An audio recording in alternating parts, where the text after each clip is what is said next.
सो सारे, I hope आप अच्छे होंगे। और मैं विक्रम, आज के वीडियो में हम डिस्कस करेंगे the head pre veterinary fishing test और पीएटी 2021 से रिलेटेड जो फिजिक्स के क्वेश्चन बनते हैं हमारे स्थिर विद्युत जो टॉपिक है उससे।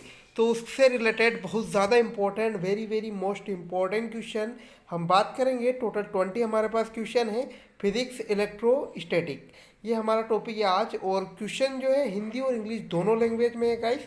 तो रोज़ की तरह आज हम इसकी क्वेश्चन पर डिस्कस करेंगे। तो आप चैनल पर नए हो तो चैनल को सब्सक्राइब ज़रूर कर दीजिएगा, साथ ही में बेल आइकन प्रेस कर लीजिए जिससे कि कोई नई अपडेट रहे तो उसे आप मिस न कर पाए। तो गाइस स्टार्ट करते हैं हमारे क्वेश्चन की ओर। तो गाइस फर्स्ट क्वेश्चन हमारा फिजिक्स इलेक्ट्रोस्टैटिक। तो पहला क्वेश्चन है कि आवेश एक राशि है, तो चार्ज इज क्वांटिटी। तो चार्ज कौन सी राशि है, सदिश, अदिश या वेक्टर या स्केलेटर। तो गाइस यहाँ पर जो हमारा राइट आंसर है वह है अदिश।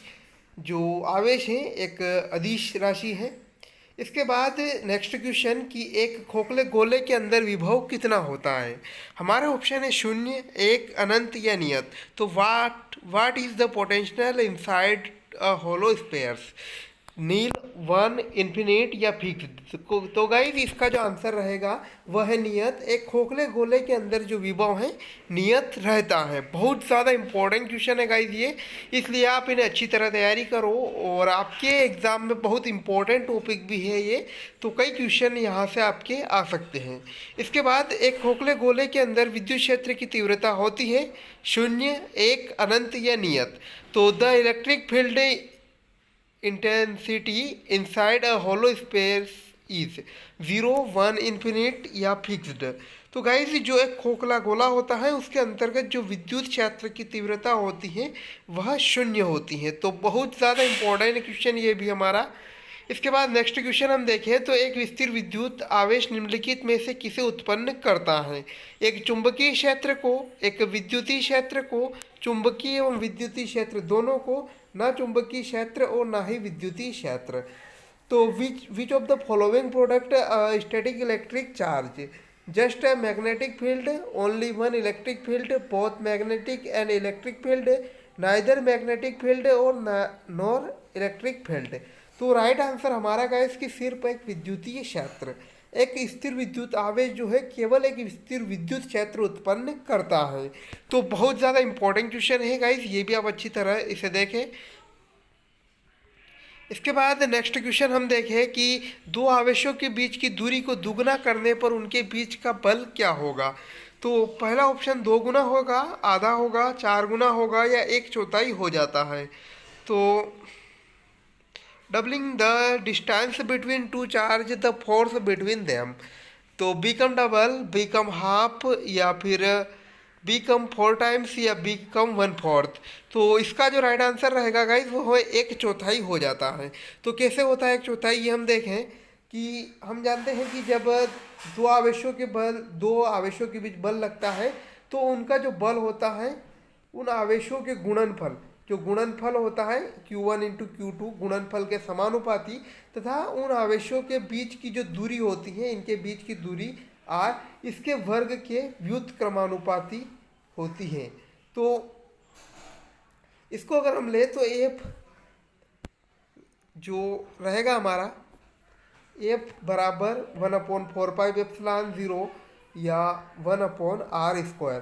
तो गाइज जब हम अगर दुगुना कर दिया जाएगा तो इसकी जो बल जो रहेगा वह 1/4 हो जाएगा। अगर इसका मान भी अगर हम 1 रख दें, 1/4πε0 का मान अगर हम 1 रख दें तो हमारे पास बचेगा F बराबर 1/r²।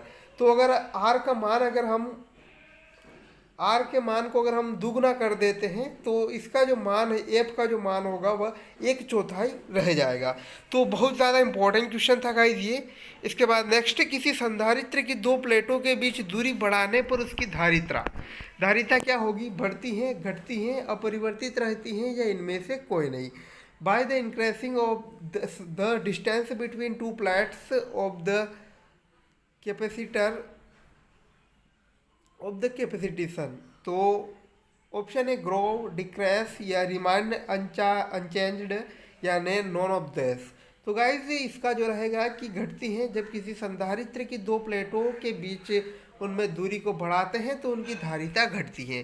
तो गाइज धारिता का भी आप सूत्र देख लीजिए क्या होगा, C बराबर, इसका जो सूत्र होगा C बराबर Q/V। ये किससे बना होता है गाइज, यहाँ पर C जो होता है कि स्थिरांक होता है, तो ये रहता है Q समानुपाती V, यानी आवेश प्रवाह की जो आवेश का जो प्रवाह होता है वो विद्युत इसका विभव के समानुपाती होता है, यानी आवेश विभव के समानुपाती होता है। वहाँ पर जो स्थिरांक होता है उससे धारिता कहते हैं।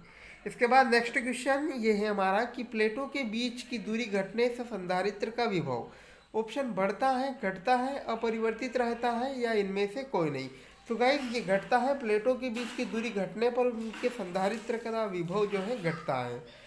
By decreasing the distance between the plates, the potential of the capacitor grow, decrease या remain unchanged, none of this। तो गाइस यहाँ पर घटता है यानी आएगा अपना डिक्रेस।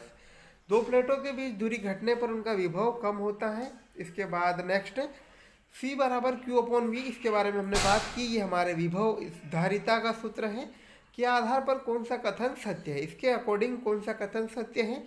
आवेश बढ़ाने पर धारिता बढ़ती है या विभव बढ़ाने पर धारिता कम होती है, दोनों कथन सत्य हैं या दोनों कथन असत्य है। तो गाइस जो इसका रहेगा हमारा थर्ड वाला सही कि फर्स्ट और सेकंड हमारा दोनों सत्य हैं, तो दोनों कथन वाला यानी सी जो हमारा सही है। तो which statement is true on the basis of C equal Q/V। तो increase in charge, increase capacitation और increase in potential decrease capacitance of, and जो नेक्स्ट है both the statement are true, both the statement are false। तो guys ये रहेगा हमारा third वाला both the statement are true। इसके बाद किसी संधारित्र की धारिता का मात्रक जो होता है वोल्ट, न्यूटन, फेराडे या एम्पियर। तो the unit of the capacity of the capacitor is voltage, Newton, Faraday या एम्पियर। तो गाइज इसका जो राइट आंसर रहेगा हमारा वह होगा फेराडे। जो धारिता का ऐसा मात्रक होता है वह फेराडे होता है। इसके बाद नेक्स्ट क्वेश्चन कि समान धारिता के तीन संधारित्र को श्रेणी क्रम में जोड़ा गया है, कुल धारिता जो है 6 म्यू फेराडे हैं, तो इन्हें समांतर क्रम में जोड़ा जाएगा तो इनकी कुल धारिता कितनी होगी, 18 म्यू एफ या 2 म्यू एफ या 54 म्यू एफ या 68 म्यू एफ।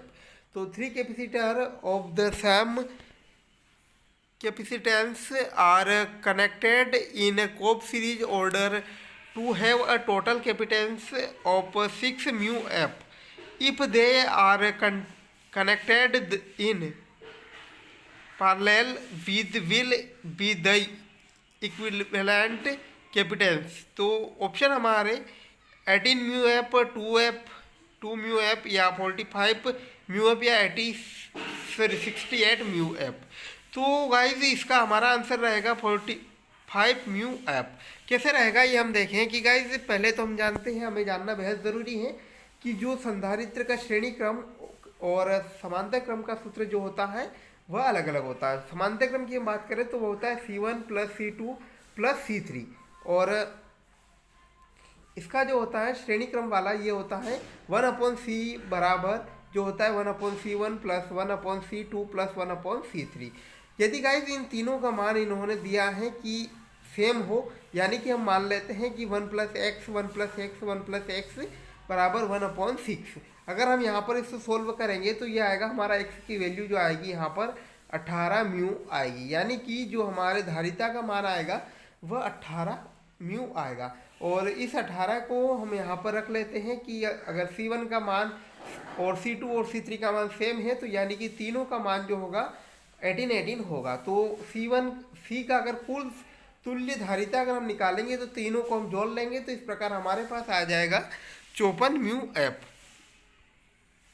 इसके बाद समविभव पृष्ठ तथा विद्युतीय बल रेखाओं के बीच कितने डिग्री का कोण होता है, तो ये है गाइस 90 डिग्री कोण। इसके बाद नेक्स्ट मुक्त आकाश में परावैद्युतांक यानी ε0 की इकाई कितनी होती है। कुलाम प्रति न्यूटन मीटर या न्यूटन मीटर स्क्वायर प्रति कुलाम या कुलाम स्क्वायर प्रति न्यूटन मीटर स्क्वायर या कुलाम स्क्वायर न्यूटन मीटर का स्क्वायर। तो the angle between the sorry इसका जो राइट आंसर देख लेगा हम, तो इसका जो रहेगा डी वाला न्यूटन सॉरी कुलाम स्क्वायर प्रति न्यूटन मीटर स्क्वायर, ये इसका इंग्लिश दिया हुआ है नीचे। इसके बाद नेक्स्ट क्वेश्चन हम हिंदी में देख लें कि विद्युत चालक की धारिता सी है तो सी बराबर क्यू अपॉन वी। गाइस बहुत ज़्यादा इंपॉर्टेंट सूत्र है ये, इसलिए आप इसे अच्छी तरह देख लें। इसके बाद आवेश के विवरण से होता है ऊर्जा की हानि, ऊर्जा की वृद्धि या ऊर्जा का मान नियत रहता है या इनमें से कोई नहीं। तो ऊर्जा की हानि होती है इसमें आवेश के विवरण से। तो from the distribution of charge, loss of energy, increase of energy, the value energy remain consult none of that. तो गाइस ऊर्जा की इसमें हानि होती है, बहुत ज़्यादा इंपॉर्टेंट। इसके बाद संधारित्र के समांतर क्रम का सूत्र क्या होगा? तो 1/c equal to 1/c1 plus 1/c2 plus 1/c3 या फिर c बराबर c1 plus c2 plus c3। तो गाइस जो समांतर क्रम का सूत्र जो रहेगा हमारा बराबर c equal to c1 plus c2 plus c3 रहेगा यहाँ पर। और श्रेणी क्रम की हम बात करें तो वह रहेगा 1/c equal to 1/c1 plus 1/c2 plus 1/c3। तो गाइस ये था आज का हमारा इंपॉर्टेंट। तो गाइस बहुत ज़्यादा इंपॉर्टेंट क्वेश्चन है ये, और हर एग्जाम में पूछे जाते हैं, चाहे पीएटी हो, द हेट हो या प्री वेटनरी फिशिंग टेस्ट हो। तो गाइस मिलते हैं नई अपडेट के साथ, तब तक धन्यवाद। और आप हमारे चैनल को सब्सक्राइब कर लीजिएगा और साथ ही में बेल आइकन भी प्रेस कर लीजिएगा।